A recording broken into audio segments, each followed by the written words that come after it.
Hello student. Math science 96 channel परिवार में आपका हार्दिक अभिनंदन है। तो देखिए कक्षा 10 की न्यू एनसीईआरटी बुक विज्ञान की, जिसका चैप्टर है 9, जिसका नाम है प्रकाश परावर्तन तथा अपवर्तन। तो इसी चैप्टर का टॉपिक है अपवर्तनांक। तो आज की इस वीडियो में इसी टॉपिक से आगे का जो मटेरियल है उसको मैं आपके लिए पढ़ाने वाला हूँ, समझाने वाला हूँ। बोर्ड के एग्जाम में अपवर्तनांक से भी क्वेश्चन पूछे जाते हैं, कैलकुलेशन वाले। जब तक आप अपवर्तनांक को सही ढंग से समझेंगे नहीं, तब तक आप उन क्वेश्चनों का सॉल्यूशन नहीं निकाल सकते। ठीक है ना।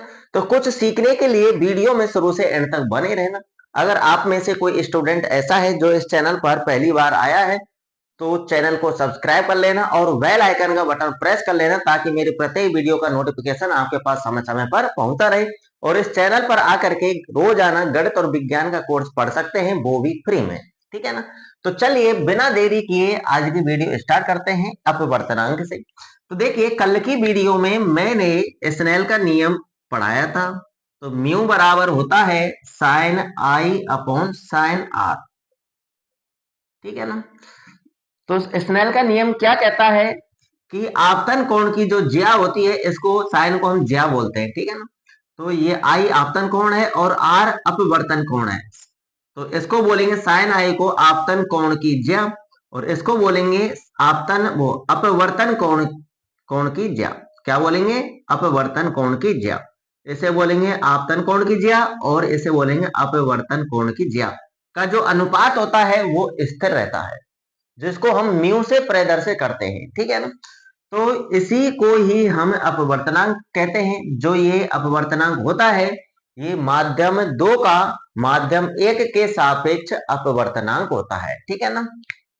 तो ये इसके बारे में हम यहाँ दर्शा देते हैं। यहाँ म्यू बराबर क्या है? एक स्थिरांक है। क्या है? स्थिरांक। स्थिरांक है जो माध्यम 2 का माध्यम 1 के सापेक्ष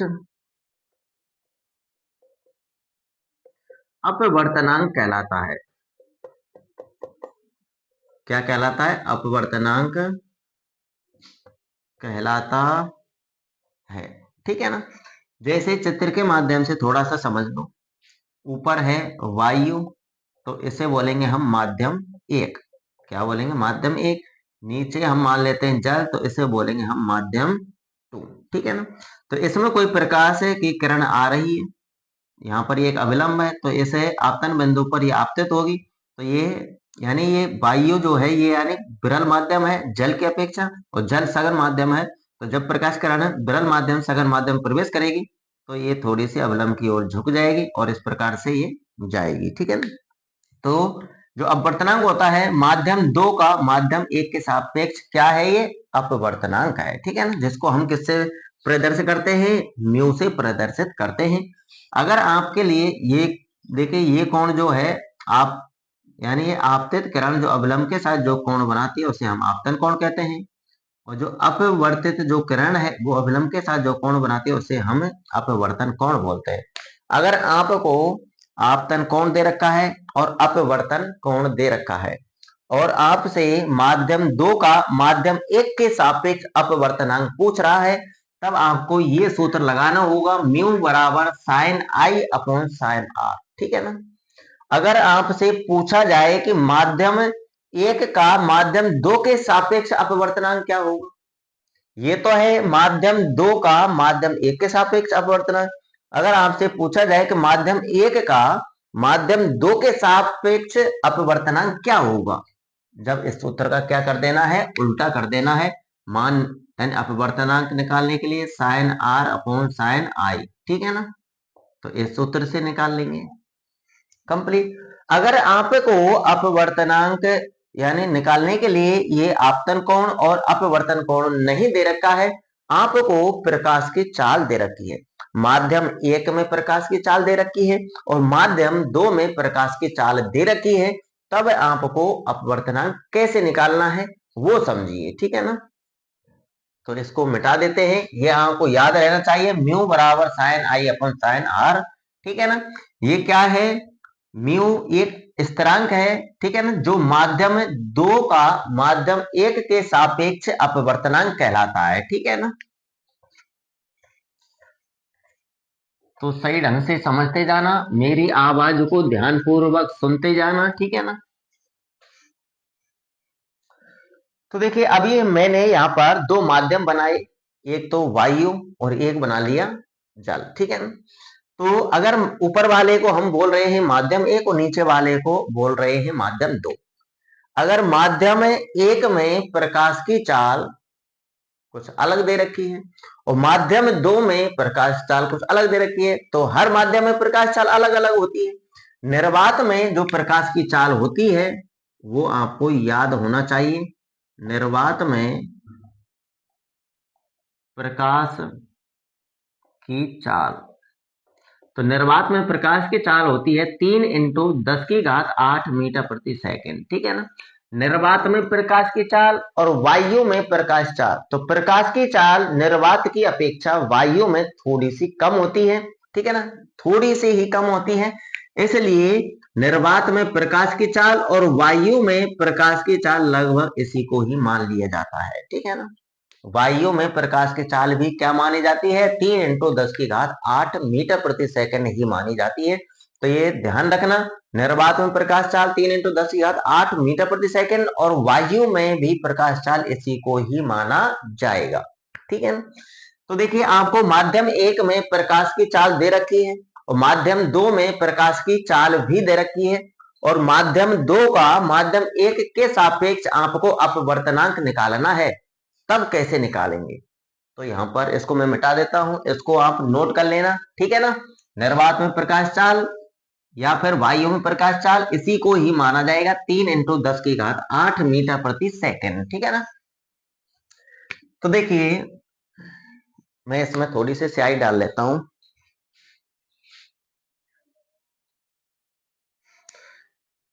तो देखिए यहां पर हम मान लेते हैं माध्यम एक में प्रकाश की चाल v1, माध्यम दो में प्रकाश चाल v2, ठीक है ना। यदि माध्यम एक में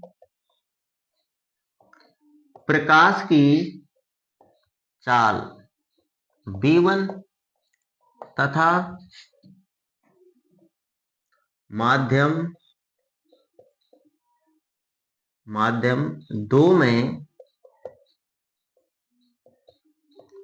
प्रकाश की चाल v2 है, ठीक है ना।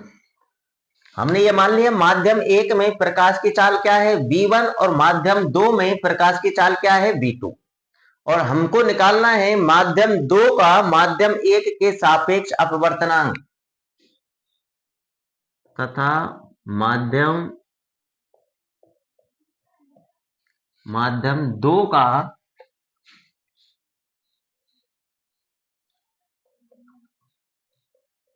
माध्यम एक के सापेक्ष अपवर्तनांक को μ21 से प्रदर्शित करते हैं,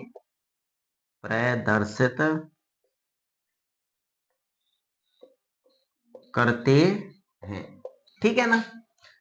तो माध्यम दो का माध्यम एक के सापेक्ष अपवर्तनांक को हम μ21 से प्रदर्शित करते हैं। तो देखिए कैसे पढ़ेंगे इसको, μ21 को माध्यम दो का माध्यम एक के सापेक्ष अपवर्तनांक, ठीक है ना। तो अब इसका सूत्र μ21 का याद रखना, μ21 बराबर होता है माध्यम एक में प्रकाश की चाल बटे माध्यम दो में प्रकाश की चाल, ठीक है ना। माध्यम एक में प्रकाश की चाल को हम किससे प्रदर्शित कर रहे हैं, B1 से, और माध्यम दो में प्रकाश की चाल को हम किससे प्रदर्शित कर रहे हैं, B2 से। तो आप इस प्रकार से भी बोल सकते हैं μ21 बराबर B1 बटे B2। B1 मतलब माध्यम एक में प्रकाश की चाल, V2 मतलब माध्यम दो में प्रकाश चाल। अरे माध्यम एक माध्यम दो हो रहा है, कुछ समझ में ही नहीं आ रहा है क्या हो रहा है, जाने पता ही नहीं चल रहा है। कुछ स्टूडेंट तो ऐसे ही सोच रहे होंगे। तो देखिए अभी अभी मैंने बताया तो था, जैसे मान लीजिए ऊपर जल है और नीचे है कांच, ठीक है ना। तो इसको हम मान लें माध्यम एक, ठीक है, माध्यम एक, और इसको मान लें हम माध्यम टू, ठीक है ना। तो देखिए माध्यम एक में प्रकाश की चाल कुछ ना कुछ तो होगी, और माध्यम दो में भी प्रकाश की चाल कुछ ना कुछ होगी, ठीक है ना। और आप निकाले जा रहे हो कि माध्यम दो का इसके सापेक्ष, माध्यम एक के सापेक्ष अपवर्तनांक। तो कैसे निकालेंगे प्रदर्शित, तो हम कैसे करेंगे, माध्यम दो का माध्यम एक के सापेक्ष अपवर्तनांक को हम किससे प्रदर्शित करेंगे, μ21 से करेंगे, ऐसे μ21 से, ठीक है ना। इसको कैसे पढ़ेंगे, माध्यम दो का माध्यम एक के सापेक्ष अपवर्तनांक। अब सूत्र कैसे बनाएंगे, तो देखिए μ21, जैसे हम इसको लिख रहे हैं μ21, इसका मतलब माध्यम दो का माध्यम एक के सापेक्ष अपवर्तनांक। अब सूत्र लिखेंगे तो ये जो 1 है ना, ये ऊपर लिखना है, और 2 है ना, ये नीचे। 1 क्या है, माध्यम फर्स्ट, तो माध्यम फर्स्ट में प्रकाश की चाल वटे, फिर इधर 2 लिख रहा है, इसको बटे में लेना है, यानी माध्यम दो में प्रकाश की चाल, यानी B1 बटे B2।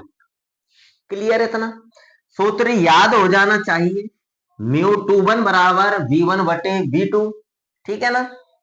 कैसे पढ़ेंगे, बार बार मैं रिपीट कर रहा हूं, माध्यम दो का माध्यम एक के सापेक्ष अपवर्तनांक बराबर B1 बटे B2। अगर हमको ऐसे निकालना हो तो माध्यम एक का माध्यम दो के सापेक्ष अपवर्तनांक, तो देखिए यहां पर मैं बता देता हूं थोड़ा सा, माध्यम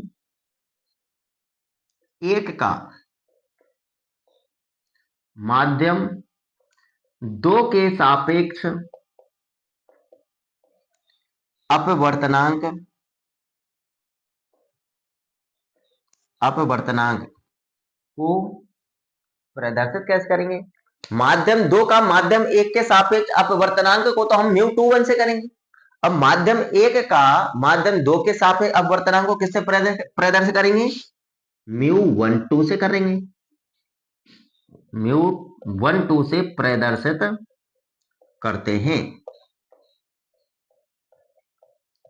ठीक है ना। जो इधर लिख रहा है, यहां पर म्यू लिखा, फिर 1 2, यानी इधर जो संख्या लिख रही है, यानी इसका इसके सापेक्ष अपवर्तनांक होता है, ठीक है ना। तो ये क्या है, 1 2, ये माध्यम है, क्या है, माध्यम। तो माध्यम एक का माध्यम दो के सापेक्ष अपवर्तनांक। अब सूत्र कैसे बनाए भैया, μ12 बराबर, अब देखिए इधर क्या है 2, तो 2 ऊपर, और इधर क्या है 1, तो 1 नीचे। 2 का मतलब माध्यम दो में प्रकाश की चाल, यानी V2 बटे 1 इधर है, तो ये बटे में जाएगा, यानी माध्यम एक में प्रकाश की चाल यानी B1। ये समझाने के लिए मैंने एक ट्रिक बता दी है, ठीक है ना। तो अगर जो भी संख्या इधर इधर है, इधर, ठीक है ना, स्टार्टिंग में इधर जो संख्या है, इसमें प्रकाश की चाल ऊपर, और जो संख्या इधर है, इसमें प्रकाश की चाल नीचे बटे में, ठीक है ना। तो μ21 बराबर क्या आएगा, V1 बटे V2, ठीक है ना। और μ12 बराबर क्या आएगा, V2 बटे V1। अब इनसे आप परिचित हैं, V2 यानी माध्यम दो में प्रकाश की चाल, और V1 माध्यम एक में प्रकाश चाल। इस सूत्र से हम अपवर्तनांक निकाल लेते हैं, ठीक है ना। तो ये ध्यान रखना, जिसके सापेक्ष अपवर्तनांक निकाला जाता है उसमें प्रकाश की चाल को ऊपर लिखा जाता है। यहां पर क्या था, माध्यम दो का माध्यम एक के सापेक्ष अपवर्तनांक, माध्यम एक के सापेक्ष अपवर्तनांक पूछा जा रहा था, तो माध्यम एक में जो प्रकाश की चाल है उसको ऊपर लिखेंगे, और माध्यम दो में प्रकाश चाल को नीचे लिखेंगे। इस समय μ12 में, यानी माध्यम एक का माध्यम दो के सापेक्ष अपवर्तनांक पूछा जा रहा था, माध्यम दो के सापेक्ष, तो जिसके सापेक्ष पूछा जाए उसमें प्रकाश की चाल ऊपर लिखनी है, ठीक है ना। तो माध्यम दो में, माध्यम दो के सापेक्ष माध्यम एक का अपवर्तनांक क्या होगा, तो माध्यम 2 में जो प्रकाश की चाल होगी वो ऊपर लिखनी है v2 बटे v1। इस प्रकार से आपको सूत्र याद रखना है, μ21 ठीक है बराबर v1 बटे v2, μ12 बराबर v2 बटे v1, ठीक है ना। अब हम नेक्स्ट की तरफ बढ़ते हैं। अगर मान लीजिए इन दोनों माध्यमों में से एक माध्यम आपका निर्वात है या फिर वायु है, क्या है, निर्वात है या फिर वायु है, ठीक है ना। तब हम उस कंडीशन में हम अपवर्तनांक कैसे निकालेंगे, तो यही मैं आपके लिए समझाने वाला हूं आगे, ठीक है ना। याद रखना, वो आपके लिए वेरी वेरी इंपॉर्टेंट रहेगा। तो देखिए नेक्स्ट में आपके सामने आ चुका है, अगर माध्यम एक क्या हो, अभी हम दो माध्यमों की बात कर रहे थे, ठीक है ना। ऊपर वाले को माध्यम एक, नीचे वाले को माध्यम दो। अगर आपका जो ऊपर वाला जो माध्यम एक है वो आपका निर्वात या फिर वायु हो, तो माध्यम जो दो है, माध्यम दो का जो अपवर्तनांक है वो निर्वात के सापेक्ष माना जाता है। किसके सापेक्ष माना जाता है, निर्वात के सापेक्ष माना जाता है। तो देखिए यदि माध्यम एक निर्वात या वायु है, याद रखना यदि माध्यम एक क्या है, निर्वात है या फिर वायु है, तब माध्यम दो का अपवर्तनांक निर्वात के सापेक्ष माना जाता है। माध्यम दो का अपवर्तनांक किसके सापेक्ष माना जाएगा, निर्वात के सापेक्ष। अगर मान लीजिए वायु है ऊपर वाली, तो हम उसको जो माध्यम दो का जो अपवर्तनांक है उसको हम वायु के सापेक्ष नहीं मानेंगे, उसको हम निर्वात के सापेक्ष मानेंगे। क्यों, क्योंकि निर्वात में प्रकाश चाल और वायु में प्रकाश चाल लगभग समान होती है, थोड़ी बहुत कम होती है, किसमें, वायु में, ठीक है ना। तो ये जो अपवर्तनांक है, तो यह माध्यम का निरपेक्ष अपवर्तनांक कहलाता है। क्या कहलाता है, माध्यम का निरपेक्ष अपवर्तनांक कहलाता है। तो देखिए यदि वायु में प्रकाश की चाल, अब यहां से इसके जरिए अपन को सूत्र बनाना है। यदि वायु में प्रकाश की चाल c है, वायु में प्रकाश चाल क्या है, c, और c का मान क्या होगा, जो निर्वात में प्रकाश चाल थी ना 3 × 10⁸ मीटर प्रति सेकंड, वही आपका c का मान होगा, ठीक है ना। यदि वायु में प्रकाश की चाल c, ये c हम क्यों मान रहे हैं, सूत्र बनाने के लिए, तथा माध्यम में प्रकाश चाल, यानी ये माध्यम है, दूसरा जो माध्यम है उसकी बात हो रही है, ठीक है ना। तो माध्यम में प्रकाश की चाल v हो, तो माध्यम का अपवर्तनांक μm होगा। क्या होगा, μm होगा। ध्यान से समझो, यदि वायु में प्रकाश की चाल को हम किससे प्रदर्शित करें, c से करें, और माध्यम में प्रकाश चाल, जैसे वायु और कांच की बात हो रही है, तो वायु को माध्यम नहीं माना जाएगा, उसको निर्वात माना जाएगा, ठीक है ना। तो कांच की दूसरा माध्यम क्या है, कांच, तो उसी को ही मेन माध्यम माना जाएगा, ठीक है ना। तो कांच का वायु के सापेक्ष अपवर्तनांक इस प्रकार से पढ़ सकते हैं हम, ठीक है ना। तो माध्यम कांच क्या हो गया, एक माध्यम हो गया। तो माध्यम में प्रकाश की जो चाल है उसको हम b से प्रेजेंट यानी रिप्रेजेंट करें, तो माध्यम का अपवर्तनांक μm होगा। इसको कैसे पढ़ेंगे, m का मतलब माध्यम, ठीक है ना। तो μm, म्यू को, अब म्यू क्या है आपका, अपवर्तनांक है, अपवर्तनांक को हम म्यू से प्रदर्शित करते हैं, m का मतलब होता है माध्यम। तो μm से हम प्रदर्शित करेंगे उस माध्यम के अपवर्तनांक को। तो अगर हमको इसका सूत्र बनाना हो तो μm बराबर क्या होगा, अब हमें निकालना क्या चाह रहे हैं, माध्यम का वायु के सापेक्ष अपवर्तनांक निकालना चाह रहे हैं। तो किसके सापेक्ष निकाल रहे हैं, वायु के सापेक्ष। जिसके सापेक्ष अपवर्तनांक निकाला जाता है उसमें प्रकाश की चाल ऊपर लिखी जाती है, ठीक है ना। तो यहाँ पर वायु के सापेक्ष निकाल रहे हैं, तो वायु में प्रकाश की चाल ऊपर लिखेंगे हम, तो लिख देंगे हम वायु में प्रकाश की चाल बटे में, अब माध्यम में प्रकाश चाल, माध्यम कांच है या जल है या फिर और कोई तारपीन का तेल है या एल्कोहल है, ठीक है ना। तो उस कोई भी माध्यम हो तो उस माध्यम में प्रकाश की चाल, तो यहां पर लिख देंगे माध्यम में प्रकाश की चाल। तो ये याद होना चाहिए आपको, वायु में प्रकाश की चाल को किससे प्रदर्शित कर रहे हैं, c से कर रहे हैं, और माध्यम में प्रकाश की चाल को हम किससे प्रदर्शित कर रहे हैं, b से कर रहे हैं। तो ये आपका एक सूत्र बन गया, ठीक है ना, माध्यम का वायु के सापेक्ष अपवर्तनांक। अब माध्यम अगर आपका जल है तो m की जगह पर हम क्या लिख देंगे, जल को इंग्लिश में वाटर कहते हैं, तो हमें लिख देंगे μw। इसको हम पढ़ेंगे कैसे, वाटर, डब्ल्यू मतलब वाटर, तो यानी पानी का वायु के सापेक्ष अपवर्तनांक, ठीक है ना। तो देखिए पानी का जो अपवर्तनांक होता है 1.33 होता है, और जो बर्फ है, ठीक है ना, बर्फ का अपवर्तनांक 1.31 होता है, ठीक है ना। और जैसे इनसे ही समझ लो, जैसे ये आपका क्या है, जल का अपवर्तनांक है, और ये बर्फ का अपवर्तनांक है 1.31। अगर हम एल्कोहल की बात करें, किसकी बात करें, एल्कोहल की, तो एल्कोहल का जो अपवर्तनांक होता है वो 1.36 होता है। तो जो ये अपवर्तनांक हैं, ये सभी अपवर्तनांक वायु के सापेक्ष हैं। किसके सापेक्ष हैं, वायु के सापेक्ष हैं, ठीक है ना। तो ये माध्यम है, ये क्या है, माध्यम। अब अगर आपका सवाल आएगा तो सवाल के जरिए आपको संपूर्ण समझ में आ जाएगा, ठीक है ना।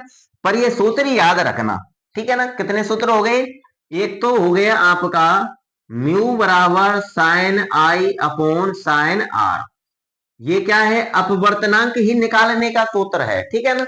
ये म्यू एक स्थिरांक है जिसको हम क्या कहते हैं, अपवर्तनांक कहते हैं। क्या होता है ये, माध्यम दो का माध्यम एक के सापेक्ष अपवर्तनांक होता है। अगर यहाँ पर इसका प्रयोग तो जब करेंगे जब हमारे लिए आपतन कोण और अपवर्तन कोण दे रखा हो तब, ठीक है ना।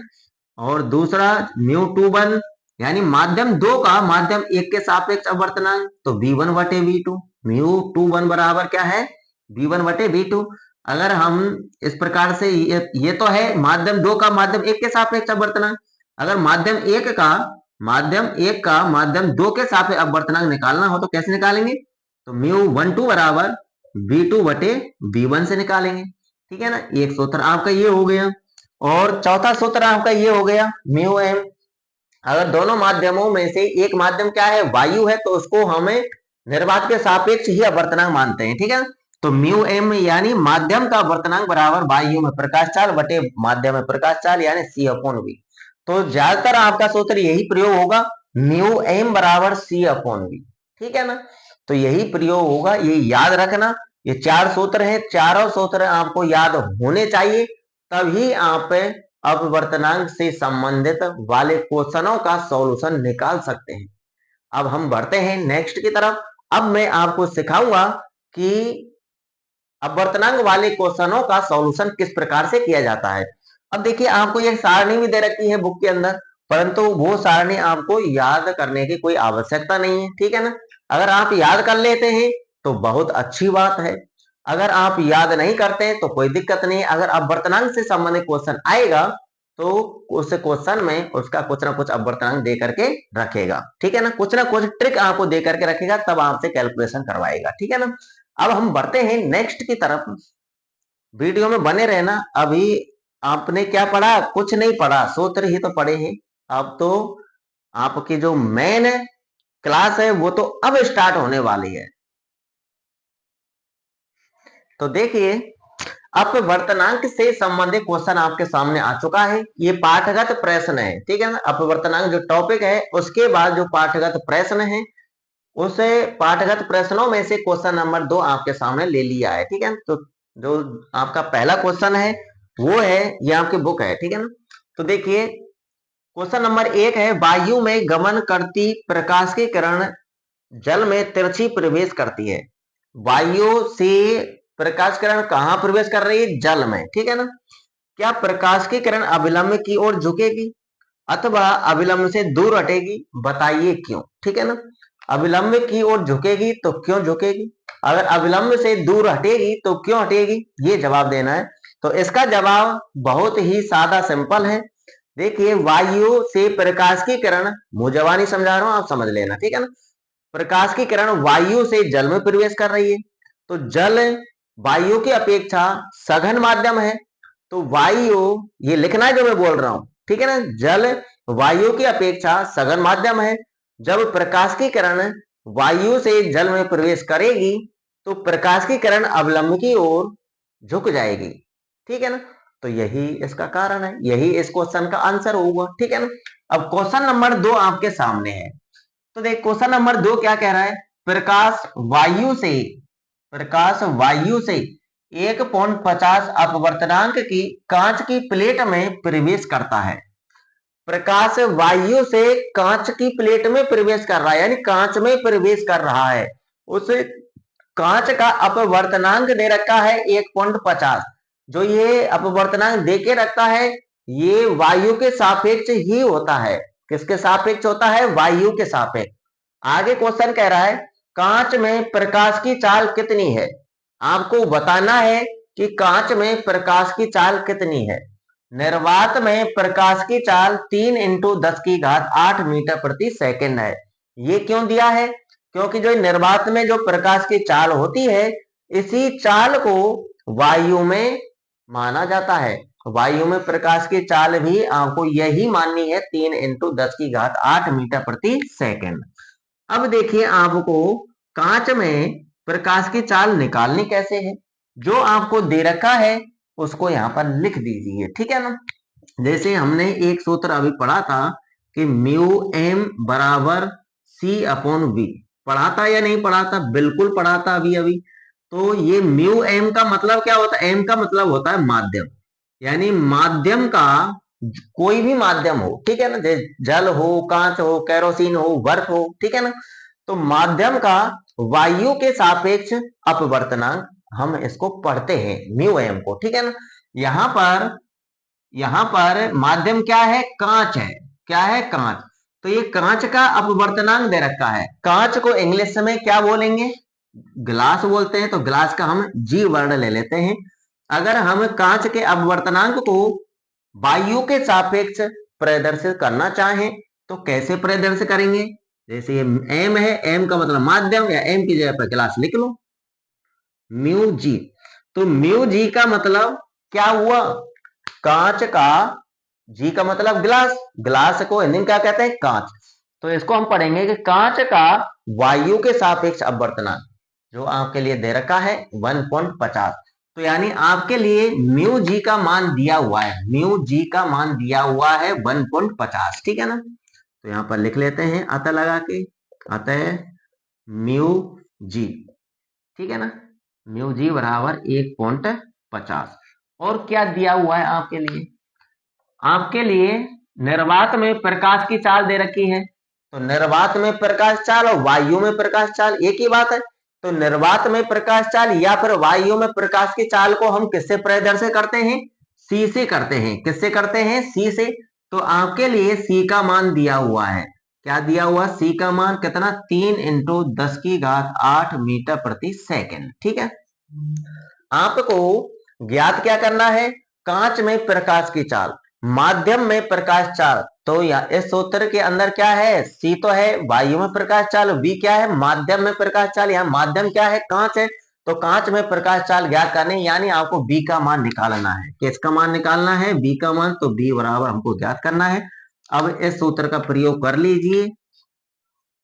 अब हम सूत्र लिख लेंगे म्यू जी। एम की जगह पे जी लगाना है। जी का मतलब गिलास, ठीक है ना। गिलास का मतलब कांच।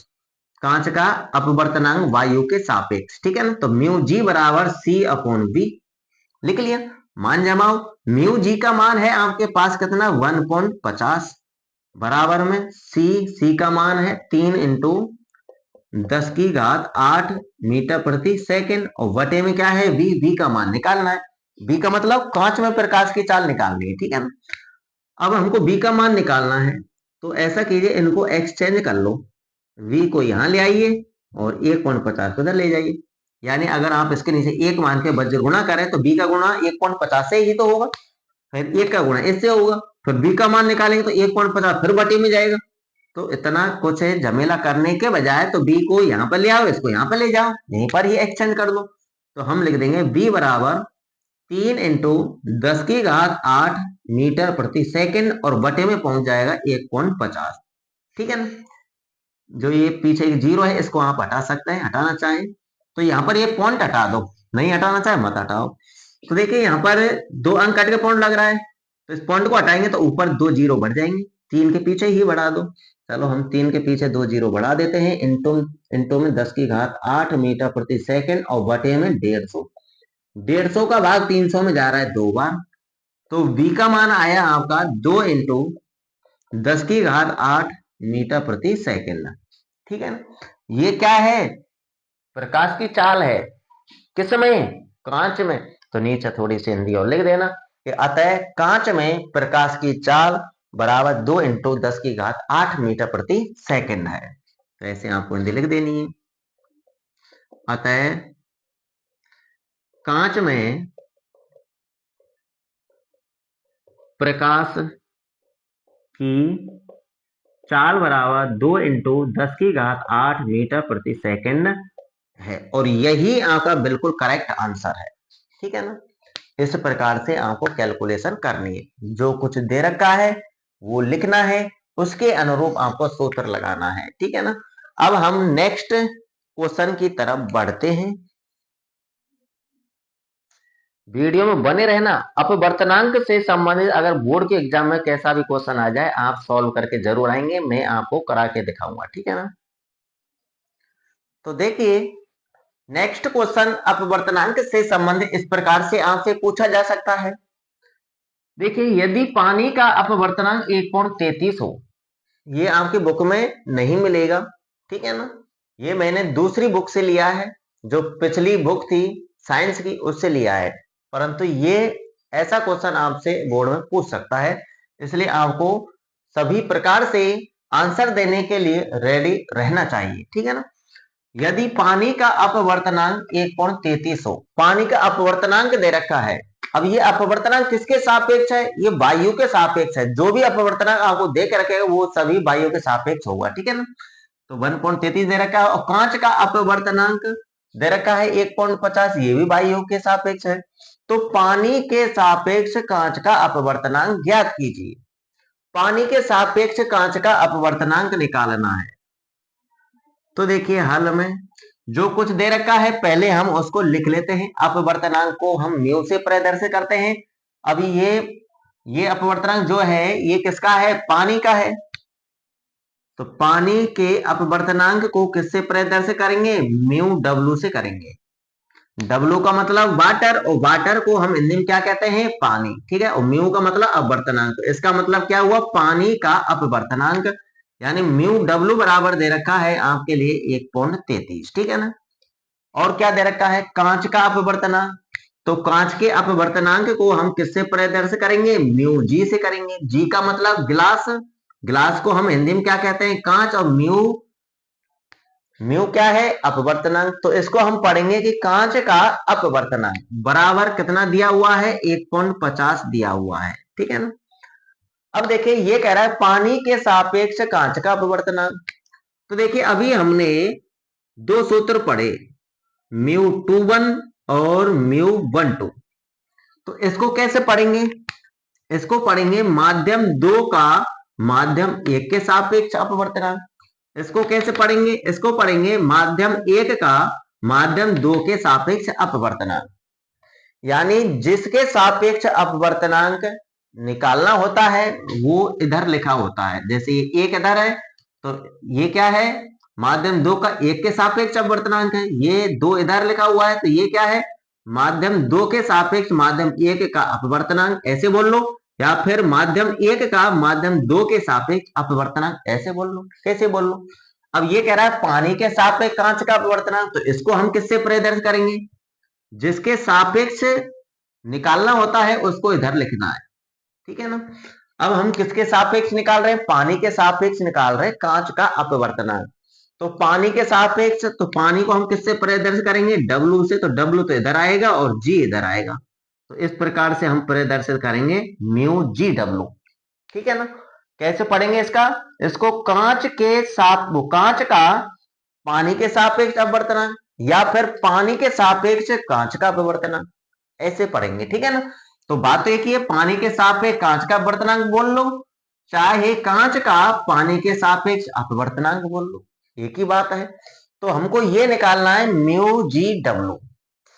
तो अगर हमको म्यू जी डब्ल्यू निकालना है तो देखिए इसको देखो, जो इधर होता है जिसके सापेक्ष अपवर्तनांक पूछा जाता है उसमें प्रकाश की चाल ऊपर लिखी जाती है। ठीक है ना। तो यहाँ पर ये माध्यम 1 के सापेक्ष है, तो माध्यम 1 में प्रकाश चाल ऊपर, तो माध्यम 2 में प्रकाश चाल नीचे। और ये माध्यम 2 के सापेक्ष अपवर्तनांक है, तो माध्यम 2 में प्रकाश की चाल ऊपर, माध्यम 1 में प्रकाश चाल नीचे। ये पानी के सापेक्ष अपवर्तनांक है, तो पानी में प्रकाश की चाल ऊपर यानी वी डब्ल्यू, ठीक है ना। वी डब्ल्यू मतलब पानी में प्रकाश की चाल वटे ग्लास में यानी कांच में प्रकाश चाल। तो इससे निकलेगा म्यू जी डब्ल्यू, किससे निकलेगा? वी डब्ल्यू वटे वी जी से निकलेगा, ठीक है ना। तो ऐसे सूत्र से हम निकाल लेंगे क्या? पानी के सापेक्ष कांच का अपवर्तनांक।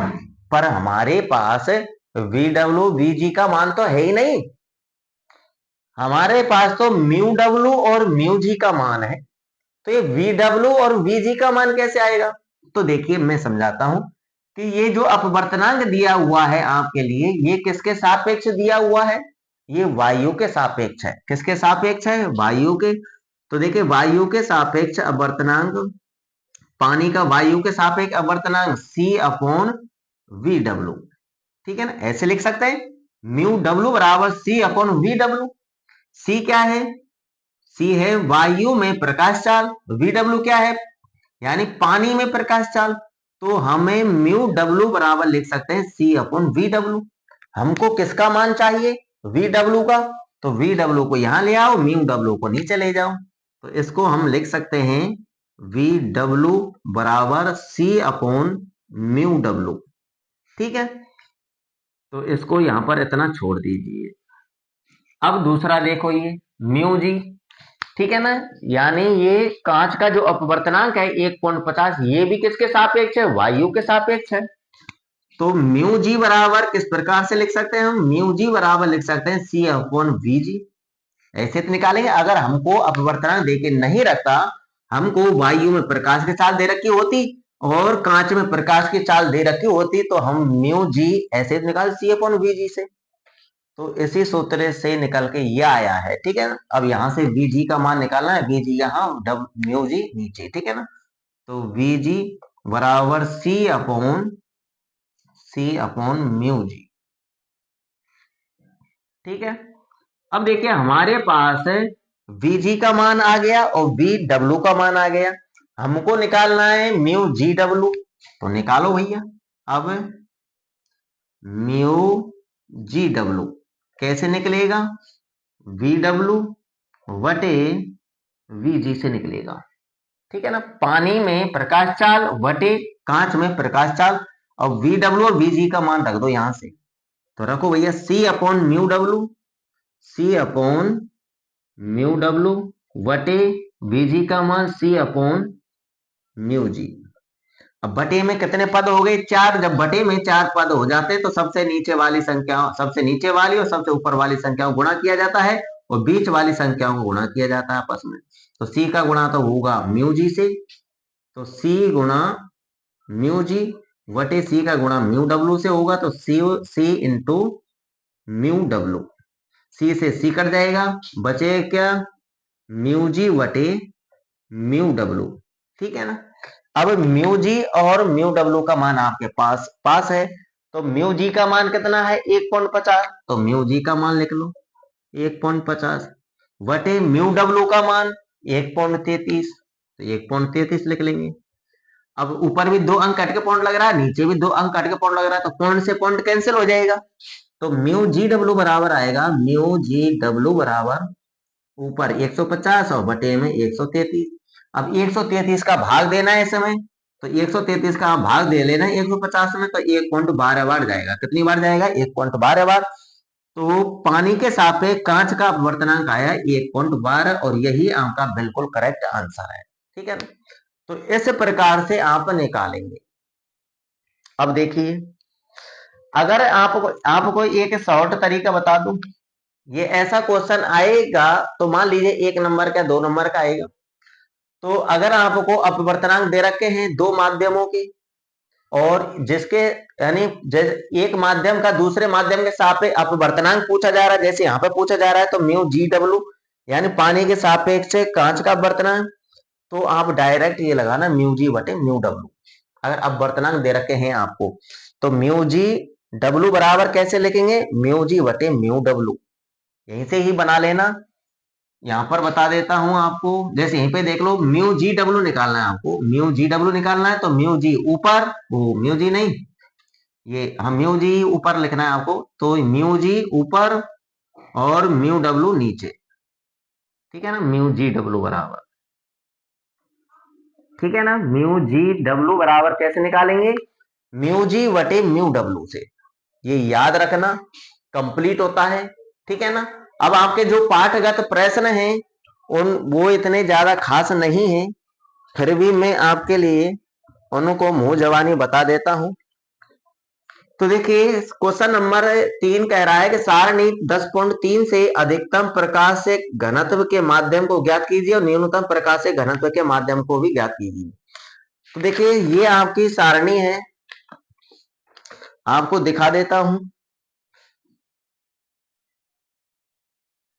तो देखिए ये सारणी आपको नजर आ रही है, तो इस समय सबके अपवर्तनांक दे रखे हैं। और एक बात मैं बता देता हूं कि जिसका अपवर्तनांक ज्यादा होता है वह उतना ही घनत्व होता है। ठीक है ना, उसका घनत्व ज्यादा होता है, जिसका अपवर्तनांक ज्यादा है उसका घनत्व भी ज्यादा होगा। ठीक है, जिसका अपवर्तनांक कम है उसका घनत्व भी क्या होगा, कम। आ गया समझ में। तो क्वेश्चन कह रहा है कि सारणी 10.3 से अधिकतम प्रकाश से घनत्व के माध्यम को ज्ञात कीजिए और न्यूनतम प्रकाश से घनत्व के माध्यम को भी ज्ञात कीजिए। तो देखिए इसमें हम देखेंगे तो हीरा का सबसे ज्यादा अपवर्तनांक है 2.42, तो इसका घनत्व सबसे ज्यादा होगा। तो आपको लिख देना है कि अतः हीरा का अपवर्तनांक सबसे अधिक है, इसलिए हीरा सबसे अधिक घनत्व होगा। तथा वायु का अपवर्तनांक सबसे कम है 1.0003, तो ऐसे का घनत्व सबसे कम होगा। ये आंसर होगा इसका। चौथा पॉइंट कह रहा है आपको केरोसिन, तारपीन तेल तथा जल दिए गए हैं, इनमें से किसमें प्रकाश की सबसे अधिक तीव्र गति से चलता है, सारणी 10.3 में दिए गए आंकड़ों का प्रयोग कीजिए। तो देखिए यहाँ पर तीनों के नाम लिखे गए हैं, केरोसिन, तारपीन और जल। तो आपको एक बात बता देता हूं, जिसका अपवर्तनांक ज्यादा होता है उसमें प्रकाश की चाल कम होती है, और जिसका अपवर्तनांक कम होता है उसमें प्रकाश की चाल अधिक होती है। तो देखिए यहाँ पर तीन का नाम लिया गया है, केरोसिन, तारपीन और जल। तो इनको सारे फिर से देखो, ये तो जल हो गया 1.33, ये केरोसिन हो गए 1.44, ठीक है ना, और तारपीन का तेल 1.47। तो इन तीनों में से, जल में से, केरोसिन में से और तारपीन के तेल में से, इन तीनों में से किस में प्रकाश की चाल सबसे अधिक होगी, जल में प्रकाश की चाल सबसे अधिक होगी, क्योंकि इसका अपवर्तनांक इनके मुकाबले कम है। ठीक है ना, तो जल में प्रकाश की चाल ज्यादा होगी इन तीनों के मुकाबले, और तारपीन के तेल के बजाय केरोसिन में भी ज्यादा होगी। तारपीन का तेल का 1.47 है अपवर्तनांक, केरोसिन का 1.44 है। अगर हम इन दोनों की बात करें, केरोसिन तारपीन की, तो तारपीन के तेल की बजाय केरोसिन के तेल में प्रकाश की चाल अधिक होगी। ठीक है ना, कंप्लीट हुआ। अब अगला क्वेश्चन देखिए, हीरे का अपवर्तनांक, क्वेश्चन कह रहा है हीरे का अपवर्तनांक 2.42 है, इस कथन का क्या अभिप्राय है। तो देखिए जो यहाँ पर हीरे का जो अपवर्तनांक है 2.42 है, तो यहाँ पर हीरे का जो अपवर्तनांक 2.42 दे रखा है, तो हम इसके इससे तात्पर्य ये निकाल सकते हैं कि हीरा सघन है। कैसा है, सघन है। ठीक है ना, हीरा का जो प्रकाशित घनत्व है वो क्या है, अधिक है, इसमें प्रकाश की चाल कम होगी। तो यही हम निर्णय निकाल सकते हैं। ठीक है ना, तो कंप्लीट होता है, और आज के लिए इतना ही काफी है। आज मैंने अपवर्तनांक आपको कंप्लीट समझा दिया है। अगर कुछ डाउट हो तो कमेंट करके बताना, नहीं तो इस वीडियो को दोबारा से देख लेना। ठीक है ना, जितने भी ये दो क्वेश्चन कराए मैंने, इन दोनों क्वेश्चनों की कैलकुलेशन आपसे आनी चाहिए, क्योंकि बोर्ड के एग्जाम में कुछ भी आपसे पूछ सकता है। अब हम मिलेंगे नेक्स्ट वीडियो में, और नेक्स्ट वीडियो में मैं आपको लेंस कराने वाला हूं। ठीक है ना, लेंसों से भी क्या होता है, प्रकाश किरण का अपवर्तन होता है। ठीक है ना, दर्पण से क्या होता है, दर्पणों से प्रकाश की किरण का परावर्तन होता है, और लेंसों से प्रकाश की किरण का क्या होता है, अपवर्तन होता है। तो मैं आपको लेंसों के बारे में समझाने वाला हूं नेक्स्ट वीडियो में, यानी ठीक है ना, कल। तो चैनल को सब्सक्राइब करके रखना और बेल आइकन का बटन प्रेस करके रखना, और डेली इस चैनल पर आकर के पढ़ते रहना। ठीक है ना, आपकी जो भी समस्या होगी गणित और विज्ञान के अंदर उसको सॉल्व मैं कराऊंगा, सिर्फ आप कमेंट करके मुझको बता दिया करो। ठीक है ना, अब मिलते हैं नेक्स्ट वीडियो में, जब तक के लिए ऑल द बेस्ट।